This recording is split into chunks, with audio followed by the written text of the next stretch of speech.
Paul here. There we go. I was sorry, I was muted, giving some quick announcement, just noting that next week there is no boards meeting. The CCI faculty are having a faculty meeting. We'll meet again in 2 weeks, and we'll be switching to the 5-minute presentations by first-year students. And with that, since we're at time, I will turn it over to the student organizers. Go to it. And remember to unmute, as I did not remember to do. It looks like we're all automatically muted when we log on. Thank you, Dan. And welcome back from break, everyone. My name is Madeline, and I'll be one of your moderators today. And I sincerely hope that all of you were able to get some rest and recover a little from 2020 and are glad to be back. Last time we heard from Peter Strand, who is a PhD student in the School of Earth and Climate Science. His talk focused on the last glacial termination in the Altai Mountains of Western Mongolia. His overarching research aims to understand the timing, magnitude, and signal of the LGT around the world. Peter reconstructed glacial chronologies of the former valley glaciers using beryllium-10 exposure dates of landforms and boulders. He also used drones to produce high-resolution maps of the area, creating 3D images which revealed finer-scale glacier deposits and placed the exposure age dates into context. His glacial geomorphological maps reveal what the glacier would have looked like during this time. He estimates a full glacial position as early as 35,000 years ago, about 10,000 years earlier than the classic LGM dates. From a series of moraines that surround the modern-day lake boundary, he saw a rapid retreat in the glacier, traveling 30 kilometers up the valley between 19 and 18,000 years ago. And by 16,000 years ago, the glacier had retreated into the high peaks of the mountains. This work suggests that the time period between 19 and 16,000 years ago represents the last glacial termination in Mongolia, although how this information fits into the global context is still under investigation. And I will now pass this on to Frankie to give us the next summary. Thanks, Madeline. Hi, everyone. Can you hear me okay? Yes. Yeah, great. So I'm going to just give a brief recap on Marina Miles' presentation from last time we all got together. Marina examined 2 hypotheses about what caused grounded ice to expand into the Ross Sea during the last glacial maximum, and discussed different mechanisms controlling land terminating and marine terminating glaciers in the Antarctic region. She identified and researched 2 hypotheses for this phenomenon. The first was that grounded ice was caused by the expansion of alpine and outlet glaciers. And the second hypothesis she addressed was that grounded ice in the Ross Sea was caused by marine mechanisms. She asked, did local glaciers expand to join grounded sea ice during the LGM in hypothesis 1, or did they behave out of phase as proposed with hypothesis 2? The relevance of this work is important for us to better understand the driving forces of the Antarctic ice sheet and to understand how it will respond to future climate change. She used 2 methods, primary methods of mapping and fieldwork. She mapped glacial surficial deposits, and this showed no evidence that alpine glaciers had expanded to join grounded Ross sea ice, as would be expected in the case of H1. To develop a more detailed chronology in her 2 study areas, Marina collected samples to date glaciers' retreat. She collected algae for radiocarbon dating to date the formation of the moraine, which would have been associated with glacial retreat, and also samples from boulders for beryllium-10 exposure dating. Her research showed that dates from algae and beryllium-10 show no evidence of alpine glacier advance during the later part of the LGM. Thus, in the McMurdo Sound region, glaciers behaved out of phase, likely due to marine mechanisms controlling the extent of the grounded ice, while accumulation rates controlled the rates of the alpine glaciers. Her research, what we're going to do is relate each of the different researchers' pieces together and then give an overall summary. But I wanted to talk about the relationship between Peter and Marina's research. They both examined evidence of glacier retreat during the LGM, while Peter used beryllium-10 surface exposure age dating to compare former glacial positions in Mongolia in the northern hemisphere to chronologies of global climate mechanisms. Morena explored beryllium-10 as well as radiocarbon dating of algae as proxies for the position of land and marine terminating glaciers and Antarctica, obviously in the southern hemisphere, to understand different climate mechanisms affecting alpine glaciers and grounded sea ice during the LGM. I'll turn it over to Hunter now, who will discuss Edna's research and some correlations between Morena's and Edna's pieces. All right, good afternoon, everyone. Can everybody hear me okay? All right, my name is Hunter, and I will be the third and last moderator for today. So last time we heard from Edna Garzon, who's a PhD student working with Jasmine Saros on reconstructing alpine climates. The driving questions for her research was that she discussed alpine climate reconstructions, including doubts about environmental reconstructions. Her talk more specifically focused on Alicosura pusilla and whether it can be accurately used as a proxy to detect changes in precipitation, particularly in the form of snow. To do this, she analyzed 7 lakes within the tree line area of Yellowstone and used tree ring samples to infer changes in ambient air temperature. She surveyed contemporary ecosystems to identify the factors that affect species within each complex. She also studied the sediment records to establish any possible associations between the occurrence of the species in the complex and aspects affecting the lake thermal structures.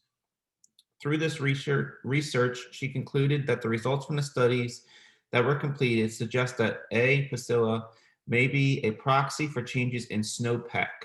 Additional studies, though, should include other ecosystems where the taxon is present in order to infer and make sure that similar results can be obtained. In addition, differences about the time and trend in the occurrence pattern of the species of Alicosura alpagina complex suggest that these occur under different climate conditions. Thus, it is required to use refined taxonomy for this group. Lastly, ecological inferences about the complex without differentiating between the species in the group, she warned, may drive to inaccurate conclusions, and therefore caution should be used. Going back to relating this to Mariana's work, both Mariana and Edna discussed their studies on changes in alpine climates, including some of the complexities and uncertainties in doing so. Mariana used beryllium-10 as algae as proxies for the location of terminating glaciers, where Edna used Alicosura pusilla from alpine lakes, as well as tree ring samples to infer changes since the last glacial maximum. This is important because if we are able to gain a better understanding of the changes to the planetary system since the last glacial maximum, we will then be able to use that information to better predict future changes in the climate system. I will now give it back to Madeline. So just to bring it back full circle, all 3 of our last presenters dealt with long-term changes in alpine climates and glacial environments around the world. Their work aims to understand the Earth's natural climate variability from the last glacial maximum to its termination and beyond, so that we can better predict future climate change. But they also reveal the many complexities involved in this variable system. I'm looking forward to learning more about our students' research today, so I'll pass it back to Hunter so he can introduce today's speakers. Yes, so the first talk that will be today will be from Emily Blackwood, who will give a talk about her research involving virtual reality and the archaeological record, reconstruction of the Astra collecting station. And I will pleasantly remind speakers that they have 12 minutes to present their research and then 3 minutes after for questions and answers. Thank you. Okay, hi everyone. Let me get to my screen sharing. Let's get here. All right. Sorry if I speak a little bit quickly. We've got a lot to get through here. Okay, so I'm Emily Blackwood. I am a graduate student in the Anthropology and Department and the Climate Change Institute, and my doctoral research is focused on using virtual reality to reconstruct archaeological sites. In particular, the one I'm using is known as the Astra Collection Station. Oops. Okay. So before we get into that, I just want to briefly go over the Maine land acknowledgement, which is the University of Maine recognizes that it's located on Marsh Island in the homeland of the Penobscot Nation, where issues of water and territorial rights and encroachment upon sacred sites are ongoing. Penobscot homeland is connected to the other Wabanaki tribal nations, the Passamaquoddy, the Maliseet, the Micmac, through kinship, alliances, and diplomacy. The university also recognizes that the Penobscot Nation and the other Wabanaki tribal nations are distinct, sovereign, legal, and political entities with their own powers of self-governance and self-determination. I think it's really important, not only as an archaeologist, to recognize and acknowledge this as the least that I can do, as well as being a UMaine student to acknowledge that the university is in fact on stolen land. So, in addition to that, there's also a memorandum of understanding between the Penobscot Nation and the University of Maine at Orono. These are 5 points that are meant to be established by that in goals. They all surround Penobscot cultural materials and remains and how they are housed and cared for at the university. So even though I am a UMaine student, my research takes place in Peru. So I'd also would like to acknowledge the Indigenous, Andean, and Peruvian communities who have inhabited these areas for thousands of years. The site that I am working on is located in the north central coast of Peru. And there are 2 real main sites that go into the context of developing what the site can look like in VR. So the top star, the red star in the top, is the Ostra Collection Station. And the lower star is the Ostra Base Camp. These sites are related to each other through species and diagnostic artifacts. They are located about 3 kilometers away from each other, with the Andean Mountains here on the right, the Santa River behind here coming around on the left, which its mouth exits out into the Pacific Ocean, which is also the border on the left for these sites. And this is, in here is a series of beach ridges that formed after occupation of both of these sites. And if you can see in the upper top center of this image, where my mouse is going along, is the ancient shoreline to where the ocean, the Pacific Ocean, was when these sites were occupied. So how do you go about starting to reconstruct something? Well, you need to get a lot of data, and you need to get all of the data for the site in a pretty localized area. These sites were excavated in the 80s and the 90s by Dan and some of his colleagues. And so the data spread out through several decades and several publications. And this is my attempt at putting it all together. It's quite complicated. It gets further complicated when you attach numbers to all of these. But this is the type of data that I need and that is required in order to reconstruct as accurate a version of the site as I can in virtual reality. So some of the things that really stick out here are the structure up here. So there is a 9 by 8 meter granite stone structure that's located on the top of a 10-meter high sea cliff. And they have associated slingstone piles. So those are about fist-sized rocks that are usually rounded or in the shape of footballs. I'll get into that in a little bit. And they are all piled together in piles that are separated by about 2 to 3 meters and 100 per line. There's one line that is along the ridge that accompanies where the structure is, and there's another line that's a little bit further north of it. All of the species that have come from these sites are marine oriented, and through that, the mollusks that are present on the site, through the species of the mollusks and through oxygen isotopes analyses, Dan and his colleagues have been able to provide evidence that the sea surface temperature was in fact warmer during the period of occupation by 2 to 3 degrees Celsius than it is in present day. And what's also interesting about this collection of molluscan species is that they are no longer present off the coast in this area and no longer present south of 5 degrees. And these sites are located between 9 and 10 degrees.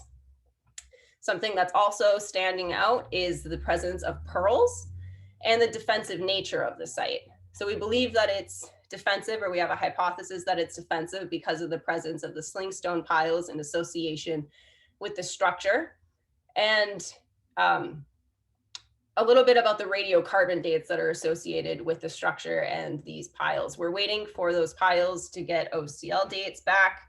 Hopefully we'll have those soon and we'll be able to connect them better, but a little bit more into the pearls. So what's interesting about pearls is that they come from oysters or mussels. And the namesake of the sites, the Ostra Collection Station and the Ostra Base Camp, comes from this because Ostra means oysters. And the prevalence of these oysters in these sites is amazing. There's so many of them, and no other sites for this time period in this region or really along the coast of Peru have these same types of species in here. So that's making it unique in one way. Now, oysters are also unique in another way in that there are two kinds. There are edible oysters and there are pearl oysters. And edible oysters do not make pearls. So Dan has identified in the top right corner is an image of a dredge oyster, which is present at the site.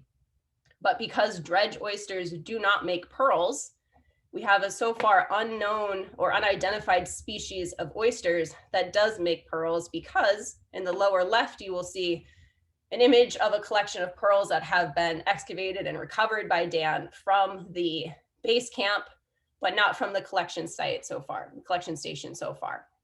In the lower right, you can see an image of several different types of oysters that were found during the excavation in 2018. So with all of this data, all of that flow chart, all of this stuff, you can start to construct the archaeological timeline. So the Ostra Base Camp, which is up here, that was that lower star, if you remember, was occupied around 7,100 calibrated years before present. And perhaps that's because of the location of the Santa River, which is providing fresh water, which is a necessity of human life, as well as all of the marine resources that were available. They decided to stick around for a while, become quite established. And then about 600 years later, they constructed the Ostra Collection Station with that large granite structure. It's 9 by 8 meters. And that in itself is pretty unique for the time period. They weren't really building, I guess how you would call monumental structures during that time. This is quite large for them. And also the defensive nature of it. I have a working hypothesis that the pearls were part of the reason for constructing a defensive nature. After having established yourself at the base camp for a while, and you're clearly staying there, one of the reasons that you might become defensive is because you're protecting a resource that is valuable. And pearls throughout history, at least recorded history, have been quite a valuable commodity, including Columbus coming over, and he was quite the advantageous pearl hunter. Then we have the date around 6,100 calibrated years before present, which is our final date for the site, and in a sense, abandonment, because we have no other dates more recent to this. This is about surface level dates. And we don't exactly know why or what caused the abandonment. We just know that they left. The slingstone piles are all still intact, so we don't believe that it was from an attack, because why would you repile up all of your ammunition after losing a battle if you have to leave the area? And then notable, several hundred years later, is when El Nino returns. Infrequently, but it returns after being dormant for several thousand years, and dormant while these sites were occupied. And it isn't until about 1,500 years after that that the beach ridges start to form.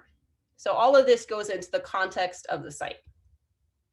So to reorientate ourselves just a little bit, down here, the lower star is the Ostra Base Camp at 7,100 calibrated years BP. Up here, the upper star is the Ostra Collection Station, which is 6,500 years BP. And then here, and outlined in the box, are the beach ridges, which didn't start forming until about 4,300 years ago. And so while these two sites were occupied, none of this was here.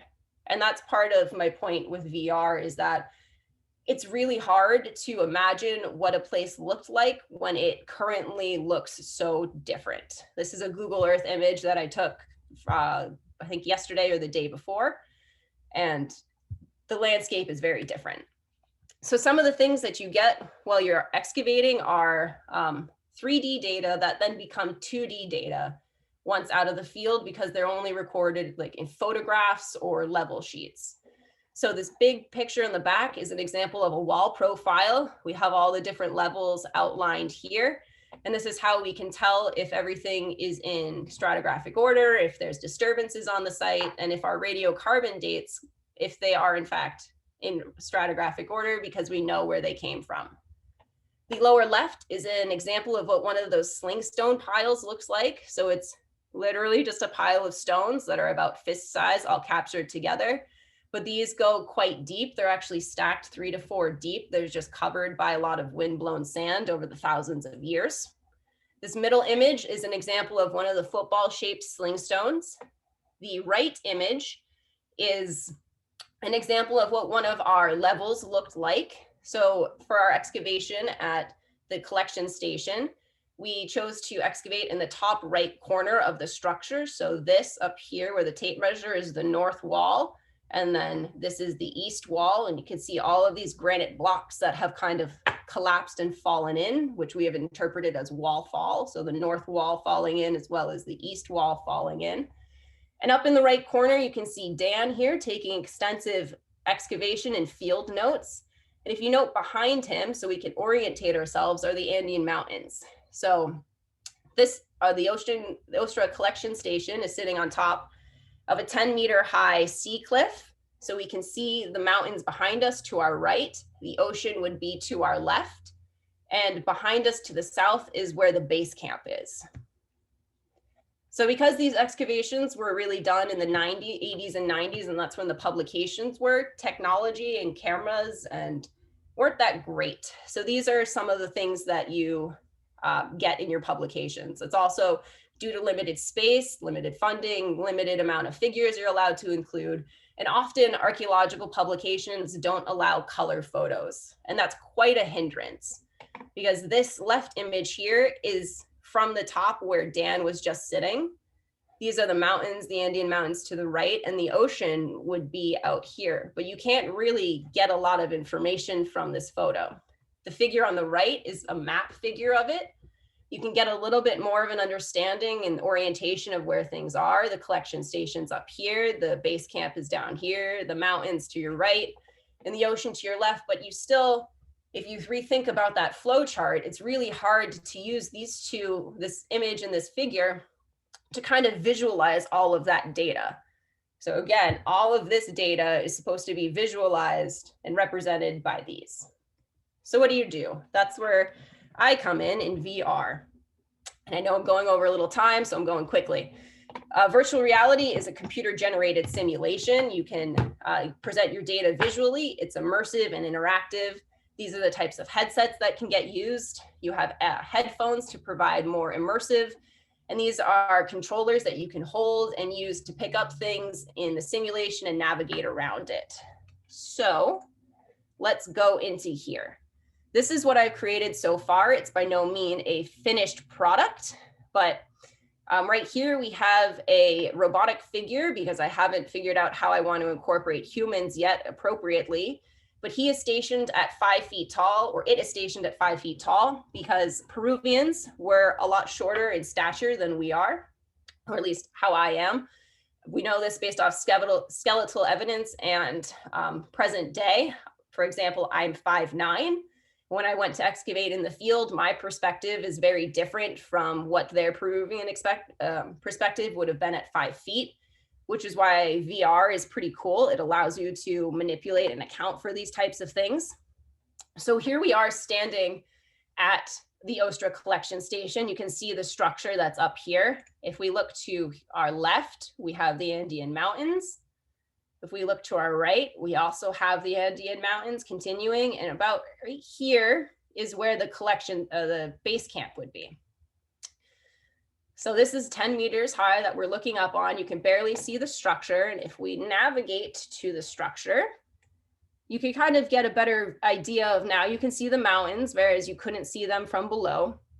These are not the actual Andean Mountains. I haven't been able to get a good copy and drop those in yet. So these are just meant to be a placeholder and to help the immersiveness of this. But I think what the coolest thing, and I know I'm running out of time, we got all of this data from a drone that we flew over. We're able to turn it into a height map. But so this is what we believe the site would have looked like while it was occupied 6,000 and 6,500 years ago. And one interesting thing is that while the ocean, we know it was there because of the radiocarbon dates and the in situ in living position mollusks down in the beach. What it looks like in present day is this. You're just surrounded by desert. It's very hard to see the ocean. You can barely see it. It's out 5 kilometers to the west of you. So even though I know the ocean is there, it's really hard for me to visualize until I can actually put it there, and it changes the perspective of it entirely. This is a delta that is formed in our vans, which shouldn't be there. The water should be going over that. So that's one of the things on my list to fix. But you can see now that to your left, the Pacific Ocean acts as quite the barrier. And to the right, the Andean Mountains act as quite a barrier. So the only way to be attacked is from the north or the south. And since from behind them, that's where their base camp is, it only makes sense that they are protecting from attack from the north. So to sum up quickly, there are several things that I need to do, including updating the texture. It's very blurry, but I have actual photographs from in the field that I can use to then texture over the whole site so it's accurate. I need to model the slingstone piles so that you can actually walk over to them, pick them up and throw them, and model the excavation unit so that you can yourself excavate back down throughout history. And with that, I would just like to thank the Churchill Exploration Fund for allowing me to go there through funding, the VEMI Lab, and this wonderful team over here of people who have helped me do all of this. So, thank you. I know that was over time. I'm sorry. No worries. We didn't use up all of our time. So now we have a little bit of time for some questions if anybody has any. A suggestion for a place to get terrain is a site called terrain.party that has pretty detailed maps of everywhere. Yeah. Have you tried that? Yeah, I've tried to work with it. I can't shrink it down enough. The size that it captures I haven't figured out how to manipulate it properly into the size that my situation is. Like I put it in a few days ago and the mountains were ginormous and the scale was so off. So I have a little bit of work to do with that. If you sent me the location and scale that you're interested in, I'd play with it and give it a shot. Oh, great. Thank you. Okay. I will do that. Yeah. Can I Y'all ask? notice my background is also the collection station because mentally I'm always here. Can I ask what the final application of this VR is? Is it for education tools or is it for anthropologists? Yes, sorry, I didn't get a chance to get into that, but yes, I see this having multiple avenues of things. There's the museum aspect, so you can have these up as exhibits or you can go in and quote interact with it. I think it's a great tool to use in the classroom as well, especially to teach excavation methods if you can't get out in the field, like if you're in a pandemic and those kinds of things. I think it's also great for public outreach. Of course, if you have permission from people who's the site's on and the community, if they want that out there, it really depends on how much information they want out there. That's also why my stars were so large to kind of mask exactly where the sites were. Because there's a lot of looting that happens globally with sites. So it's a little bit, you have to be conscious of the information you're putting out there. Emily, it's Andrei Kurbatov. Can I ask you a question about tsunamis in the area? Yes. Thank you. I might be wrong, but I think this is a seismically very active region and there are some like huge tsunamis in the area. So you're talking about 6,000 years old shoreline that potentially could be modified during these events. Don't get me wrong, I really like your idea to put it in a visual kind of format, but how would you sort of go about this? Thank you. Incorporating like a tsunami into it, like a visual tsunami? No, Or just... think about damage tsunamis do, because when you're looking at a recent event in Japan, for example, the entire shoreline changed its appearance. Yes. And obviously it was close to the epicenter, or at least to the impact. And the waves, I think, on the Peruvian coast, at least 20 to 30 meters, I believe. I'm not sure if it's your area. I kind of couldn't tell. Thank you. Yes, I think Dan might know a little bit more than I do, but from what I understand is that tsunamis do happen on the coast. I don't think they happen on this section of the coast, and if they do, they're quite rare. It's more of El Nino that really affects this area. There are some seismic activities, but a lot of it, what it does is just loosen up all the debris in the soil, and then it goes into, it's a very arid area because it's a desert. So that soil, until an El Nino happens with the influx of rain coming down through the river, that stuff doesn't really get moved around. And that's the working theory for how the beach ridges were formed. It was actually from El Nino pulses, pushing all of that down through, because the mouth of the Santa River empties into the Pacific, and then the wave action moves them all up. But tsunamis have been one of the things that I've been considering. Yes, so thank you for bringing that up. There's so many points that you have to consider with this. Like, we don't even know the plant life that was around during this time. So I can't. You probably answer it by mentioning ridges, because if you have the sequence of ridges for 6,000 years, it means nothing really changed there, right? Yeah, but they are younger. They only started forming about 4,300 years ago. So it was a pretty stranded embayment. But. Thank you. All right, well, if there's no further questions, we will go to our second presenter today, Matthew Farragher, who will give a talk titled Vertical Phytoplankton Gradients from Under Ice to Open Water in Lakes of Acadia National Park. All right, thank you. Oops.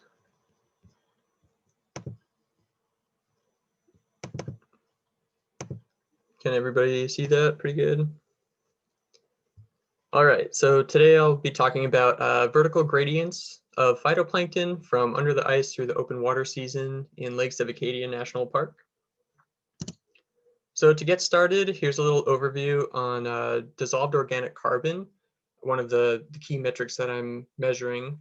DOC, it's a group of compounds created through the decomposition of terrestrial organic matter, which is then transported into lakes and streams. Increased DOC inputs are responsible for the browning of lakes, and you can see up here different DOC concentrations taken from lake water. So it sort of stains the lake like a cup of tea. High DOC lakes, greater than 5 milligrams per liter, result in decreased water clarity, reduced light penetration, and warmer surface water. And that has a lot of effects on the type of biology that happens in the lakes. So here's a little diagram that shows a low DOC lake where we have a deep photic zone. So deep light penetration, a pretty deep thermocline, and a thermocline is a gradient of a steep temperature gradient, which separates layers of the lake. So we have a pretty large portion of the lake that is warm, and another layer down here that's colder. Whereas in a higher DOC lake, we have a shallow thermocline. It's highly stratified, which means very hot surface water, and a larger portion of the lake that is colder, as well as a more shallow photic zone. So reduced light penetration overall. So you have a darker sort of altered thermal structure in a high DOC lake compared to a low DOC lake. So one reason why we care about DOC is because DOC inputs have varied over time and space. So in the northeastern United States, DOC trends have diverged in recent decades, but for several decades was largely increasing in this area. And you can see here there's some decreasing DOC lakes while the majority were increasing. And again, why we care about DOC is because the ecological consequences of changing DOC concentrations is sort of difficult to predict. This diagram shows primary production as a response of or occurring in lakes of varying DOC concentrations. between a couple different systems, you can see there's a non-linear relationship between DOC and primary production. There's many other factors that contribute to that as well, such as nutrients, thermal structure, light penetration, and so forth. But the reason we're focusing on DOC today is because DOC sort of influences all of those metrics as well. So it's sort of a key element here in determining the structure of lakes. So in order to investigate the effects of DOC on lake ecology, I'm focusing on the vertical habitat gradients of lakes. So to orient you to what that is, my working definition of that is a temporal change in the vertical distribution of organisms within a lake in response to environmental changes. So basically, say you have some phytoplankton species in a lake, and this is, we're thinking vertically in a lake now. So up here we have the water surface with increasing depth on the y-axis there.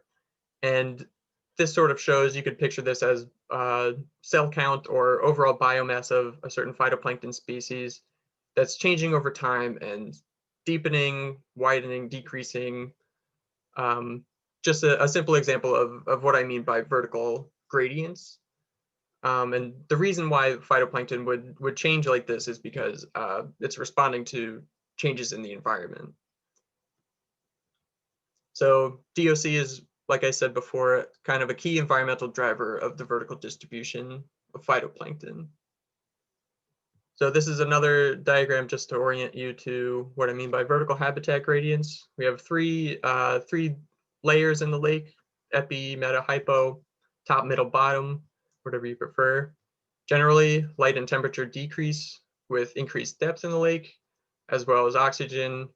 Nutrients tend to increase with depth, and phytoplankton tends to congregate at where there's light available. So this varies between lakes, and we'll see more about that in a second. And I just want to bring up that chlorophyll A fluorescence is sort of a proxy for algal biomass. So it's hard to get a full picture of the entire water column just taking water samples and doing cell enumeration and phytoplankton biomass. So using a fluorescence sensor is sort of a good proxy to estimate that as well. So my overall objective in the study was comparing the seasonal change of vertical habitat gradients between high and low DOC lakes. I wanted to know how the vertical profiles of chlorophyll in particular differed between high and low DOC lakes from under ice through the open water season. So basically over an entire year. And the prediction was that higher DOC lakes would differ more throughout the season due to lower light penetration and reduced overall habitat availability. So another simple diagram to illustrate this is relatively little change in low DOC lakes over the season, thinking about temperature, oxygen, as well as phytoplankton biomass, and much more change in the higher DOC lakes. So we're comparing vertical heterogeneity over time. My study sites in Acadia National Park were selected sort of to control for the size of the lake. So in the 4 lakes that I chose, there's two large lakes, Jordan Pond and Seal Cove, and 2 smaller lakes, Bubble Pond and Witch Hole. Again, trying to control for surface area and depth. And these 2 lakes are low DOC, so about 2 milligrams per liter, whereas Seal Cove and Witch Hole are a bit higher, so they're the high DOC lakes. Keep in mind what I said earlier was that a high DOC lake is really greater than 5 milligrams per liter. So these are still relatively low DOC lakes. So there's small differences, but we'll see slightly larger changes occurring here. And a little bit more perspective, Bubble Pond and Jordan Pond are both drinking water supplies, and Seal Cove and Witch Hole are not. Oh, I guess I should point out too, these lakes are representative of lakes across Maine and generally across the Northeast. They sort of fit. That's why I chose these lakes. Sorry about that. So the methods that I use to study this, I'm not going to talk about the high frequency data today, but we deployed buoys under the ice in last winter to collect high frequency data on light attenuation, dissolved oxygen, and temperature profiles. And these were hourly readings, as well as biweekly sampling. So every 2 weeks, we would go out and collect data. We would take continuous profiles. So go out and take vertical readings of dissolved oxygen, temperature, and chlorophyll fluorescence, which is what I'll be focusing mostly on today. And again, that's a proxy for algae biomass. And this sensor takes a continuous reading as you lower the sensor into the water. We also took water samples of whole water samples from the top, middle, and bottom, and that was for phytoplankton cell enumeration, measuring nutrients, and as well as measuring chlorophyll biomass. And we also did Secchi disk readings, which you can see from this picture. It's a simple tool to measure the estimate of where the photic zone ends just by lowering this disk into the water and measuring where you can't see it anymore. So that's all a Secchi disk is. Pretty simple, but tells you quite a bit about the vertical structure of the lake. So there, we sampled once in February and then biweekly from May until November. So here's some long-term data just for a bit more context. Long-term trends, we saw decreasing or sort of diverging DOC trends over the past several decades, with DOC increasing for some time in the lower DOC lakes before equilibrating, leveling off a little bit. And we see how it's sort of inversely related to Secchi depth. So again, here's sort of the surface water, and then as the y-axis increases, that's increased depth. So in Jordan Pond in particular, water clarity decreased quite a bit while DOC was increasing. So here's the more of the data, and bear with me, I'll just orient you to this quick. Again, we have depth increasing on the y-axis, chlorophyll fluorescence on the x-axis, so increasing chlorophyll fluorescence. This profile represents chlorophyll fluorescence in the winter, and these little stoplight looking circles here represents chlorophyll biomass at each depth in the lake.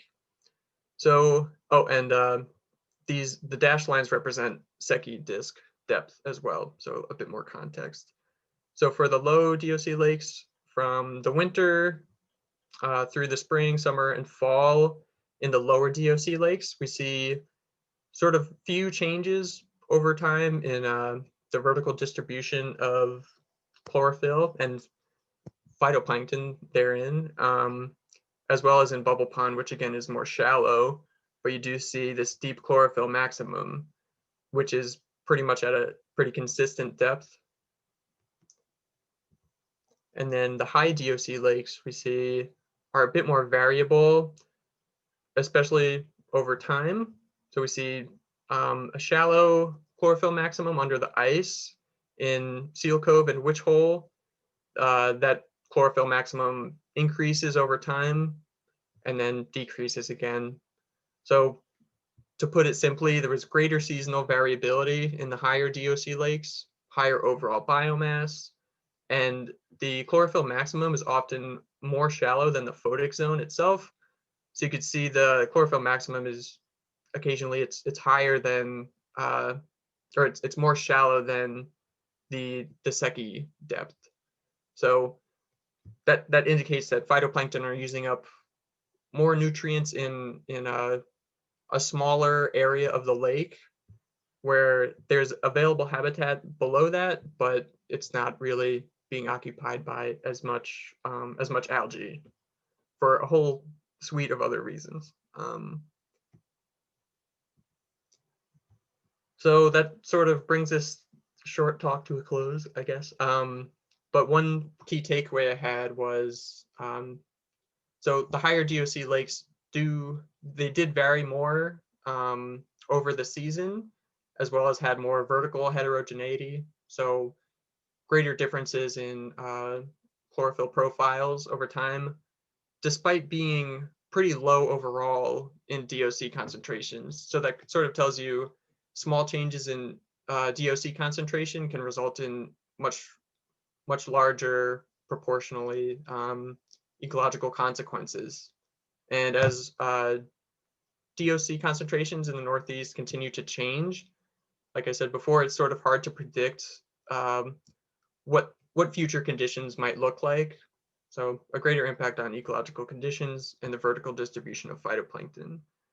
The next steps are determining what those ecological consequences are by doing the phytoplankton cell counts and biovolume assessment to assess community structure and how that's changing over time, as well as incorporating the nutrient data. So thanks to Jasmine, my advisor, the Friends of Acadia Jordan Pond Water Quality Monitoring Grant for the funding. I got some long-term data from Bill Gawley at NPS. Thanks for everybody for the help in the field, especially Benji and KP. Otherwise, I wouldn't have been able to get any of this data. So thank you very much.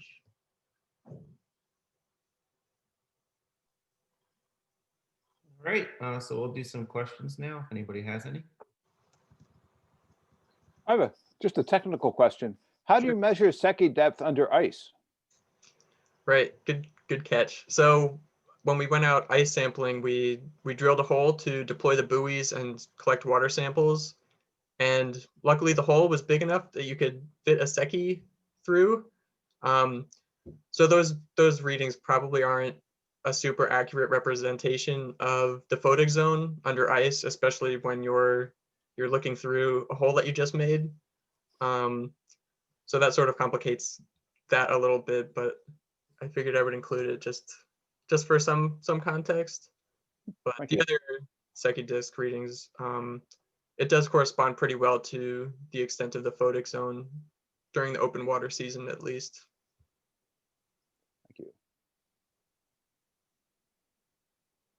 I have a question, Matt. You mentioned that most lakes are increasing in DOC, but some are actually decreasing, and I was just wondering why they would be decreasing. So for a while, many lakes in the Northeast were increasing. After the Clean Air Act amendment in 1990, there were reduced sulfate emissions. I could talk about this with more time, but basically the decreased sulfate in acid rain, which is a good thing, resulted in reduced ionic strength of soil, which then led to more dissolved organic matter, more tannins and things being released from the soil and washed into lakes and streams, which led to an initial increase in DOC for, I guess, about 2 decades in my data set here, which has then started to level off and diverge, while some lakes are still increasing for complex reasons, I guess, maybe related to climate change and increased or like longer growing seasons, things like that. A lot of it's tied to precipitation patterns as well. So it's a pretty complex, bridge between landscape, watershed characteristics and lake ecology. So without worrying about that too much, I was just focusing on the ecological consequences. That's really interesting. Thank you. Thanks.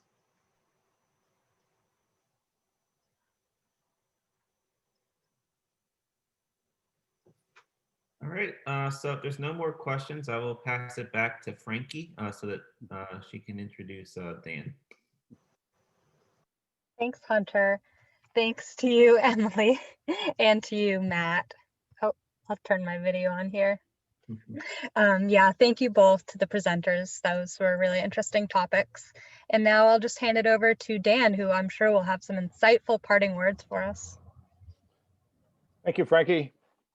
Yeah, we'll start with Emily. Emily has collected and organized a lot of data about the Ostra collecting station and the Ostra base camp, and she offers some virtual pearls of wisdom about the site and its history based on years of intermittent research. She makes a defensible, if unproven, argument about the reasons for establishing the collecting site to protect the important resource that were the pearls. And she is working hard to clarify our image of the site and its role using a VR approach. And the views she showed may seem like a flight of fancy, but they are based on real data. Matthew presented on another cool topic, giving us the highs and lows of DOC concentration and phytoplankton in relation to environmental changes, including presence and absence of ice. He uses a top-down approach in assessing change with depth. He has documented, and that's documented, change through the year and by amount of DOC, and it is clear that he's becoming a seasoned investigator who's providing clarity on this topic. Thank you all. See you in 2 weeks. Thank you, everyone.